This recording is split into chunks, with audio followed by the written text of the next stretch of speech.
Good morning. I remembered another short Sophia Petrillo story.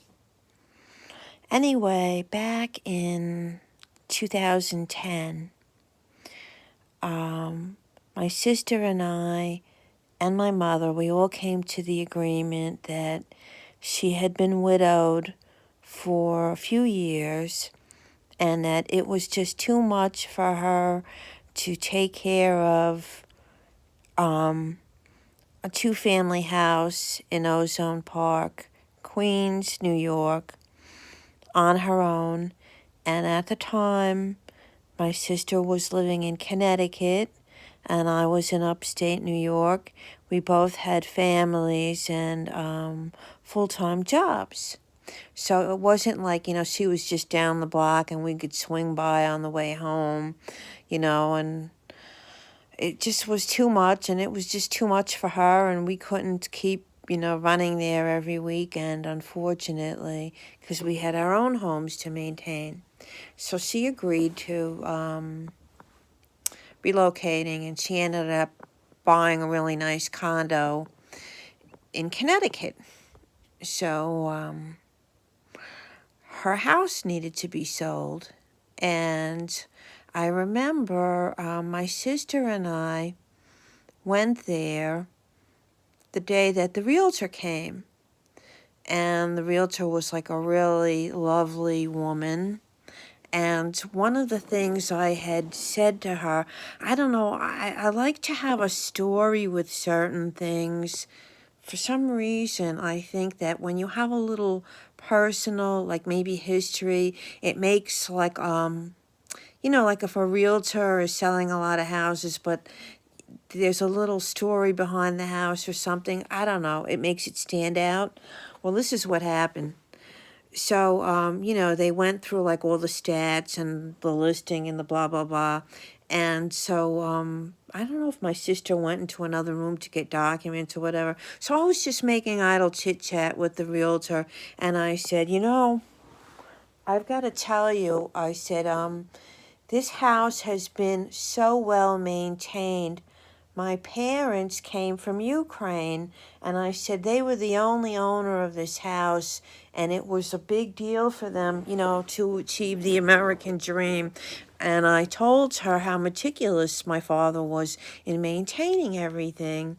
And I said that most of the his friends who were Ukrainian that lived in Ozone Park, they were the same way. It was just like, I guess, a pride thing, because they came from humble beginnings when they first came over to this country. And when I was telling her this, her face kind of lit up. She got very expressive, and she said, "Oh, thank you." She said, "Oh, I know exactly who I want to show this house to." The very next day, she brings a Polish family in, and I guess when they walked in and they saw the way the house was furnished and decorated, Polish and Ukraine, they're right next to each other. The borders shifted during different wars, so there's a lot of similarity. But when they walked in, apparently, they just felt like they were at home.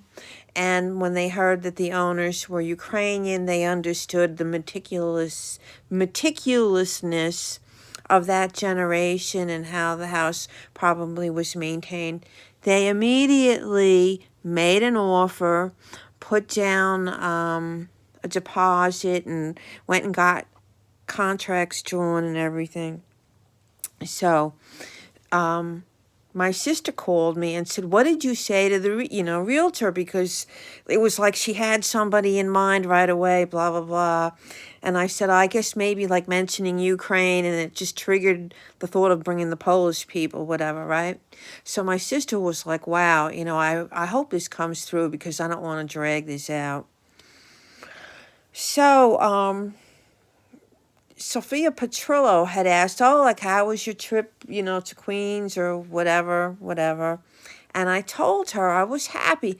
I don't think I was bragging. I don't think I said it in a braggadocious, but I said, oh, and I told her what I just told you guys. And I said, I'm so happy because, we just don't want this to drag out with her mother.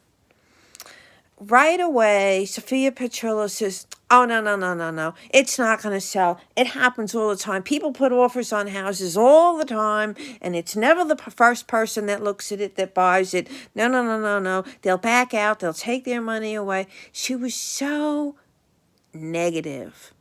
And I was like, okay, I could see you having that thought, but like to put it out there, like it's like to put like a stain or a negative seed into my head. So I just said, well, we'll see. I hope that everything works out. These people seem to be sincere. Well, anyway, these people went to contract lickety-split, and it ended up selling even a little bit faster than we thought, with the initial people.